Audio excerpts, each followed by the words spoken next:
What's up, everyone? This is Coach Amir from sevenfigurebody.com. And in today's video, one of the topics that is really near and dear to my heart, which is how to raise strong, healthy, and confident kids.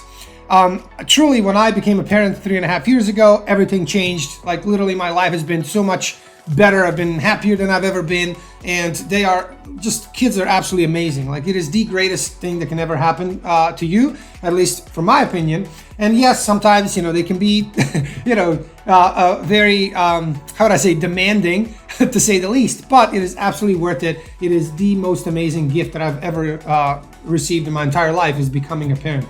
So without further ado, the three things that I suggest from my standpoint as a health and fitness professional and a coach, and three things that I suggest are really the most important, probably more important than anything else. There's a million things that we should do as parents, we know, but these are the three top things. So let's go straight into the first one.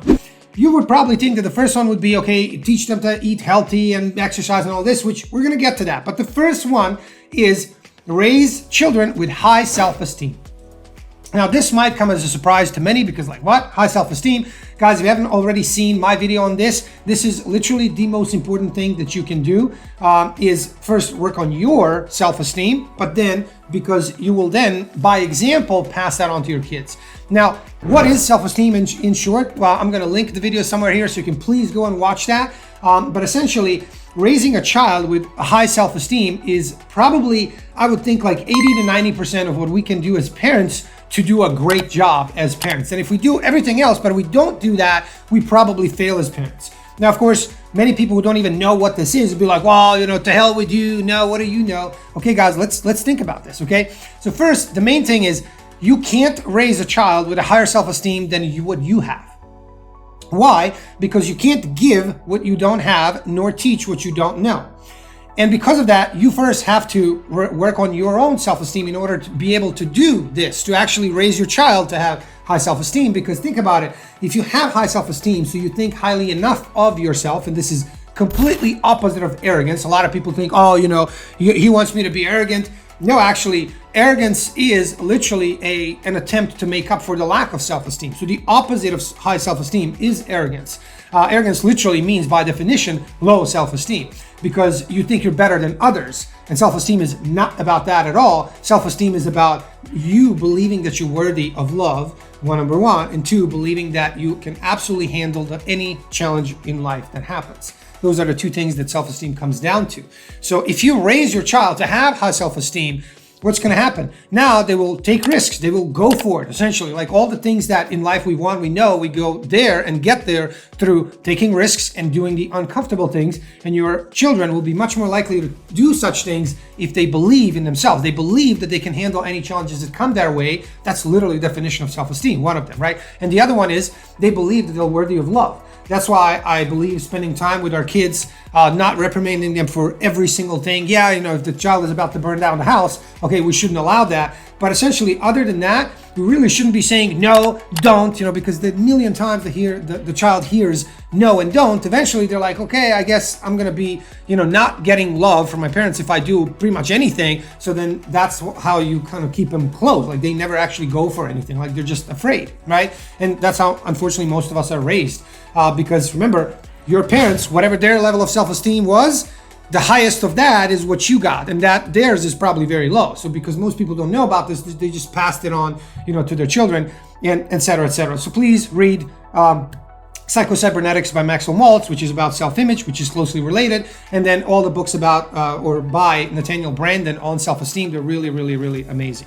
So that's number one thing that I suggest doing for our kids. Number two, obviously, lead by example by eating healthy food. So again, teaching them that the body's not this very rigid machine that if you have a slice of pizza once, everything is now ruined. No, it's not. Of course, again, just like the other thing, you lead by example, and what you do, your children will literally copy, whether good or bad, because they don't know any better. They just copy whatever we do. So if I'm heavily overweight, I sit on my butt, don't do any exercise, and just watch TV and eat Doritos all day, guess what my child is gonna do, right? So that's why if you see an obese child, very rarely will you see parents of that child being very healthy and active and the child is obese. Like doesn't happen, right? And vice versa. If you see an obese child, and unfortunately one of these biggest health issues these days and decades is basically child obesity. So why? Because if you think about it, what is the parent of an obese child? Very likely going to be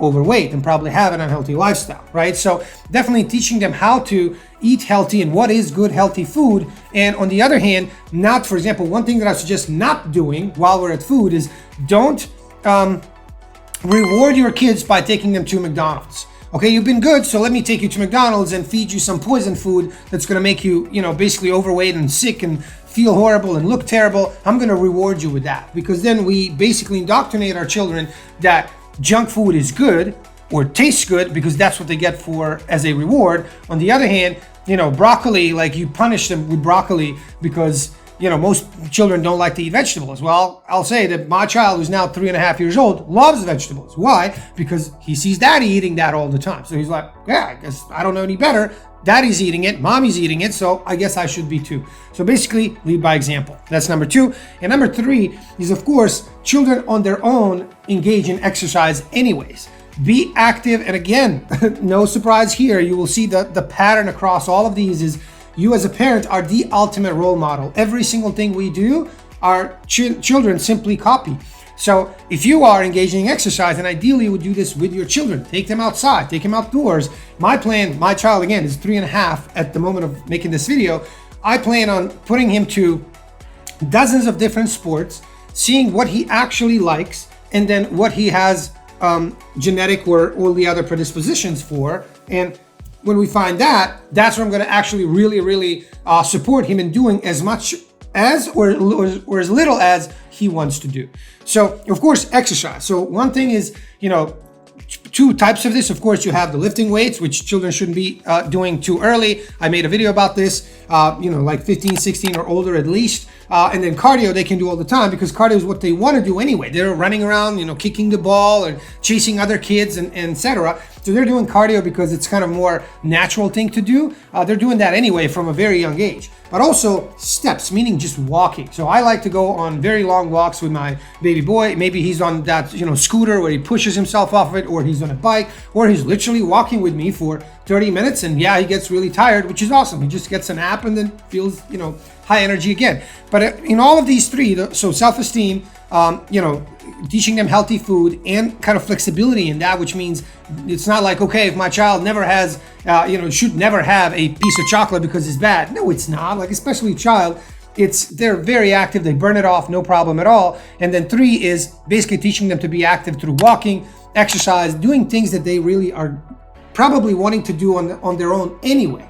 And then as a parent, you just kind of like jump into that and do it together with them and help them do more of it in a safe way, right? So those are the 3 things that I would suggest to install in our kids, or at least lead by example and then see where they end up. Because I always say, if I'm overweight and lazy and sedentary and don't do anything, how can I expect my child to be a very active, healthy individual? Probably not going to happen. Can happen, certainly. Yes, you can say, hey, the greatest athlete of all time, their parents are beast. Maybe, but these are exceptions to the rule. More often than not, healthy parents raise healthy children and vice versa. So, and one thing that I suggest is please don't reward your kids by taking them to McDonald's and other junk food places, and things like that. I really don't think that this is a good idea at any level. And I see that a lot. Like, I've actually seen some coaches and trainers and whoever else is like, oh, I'm rewarding my kids by taking them, on Saturdays we go to McDonald's and that's their reward for being good for the week. I'm like, really? Like, I would reward them by taking them to another soccer game or whatever other sport that they want to do, and reward them with healthy, good food. That's not to say they can't have a dessert of something, yes, but I wouldn't take them to McDonald's as a reward. Like, you've been good, so let's go to McDonald's. Like, that just makes no sense to me. So anyways, guys, hope you liked this video. If you did, please click the subscribe and the like button as well. And any questions you have about this, put it in the comments below. I appreciate your time and appreciate you being here. See you next time. Cheers.